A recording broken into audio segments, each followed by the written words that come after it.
سيدنا محمد صلاة ترغب وتنشط وتحمس بها الجهاد لإحياء وإعلاء دين الإسلام، وتحمس بها الجهاد لإحياء وإعلاء دين الإسلام.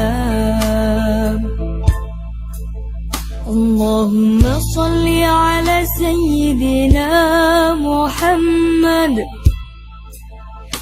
صلاة ترغب وتنشط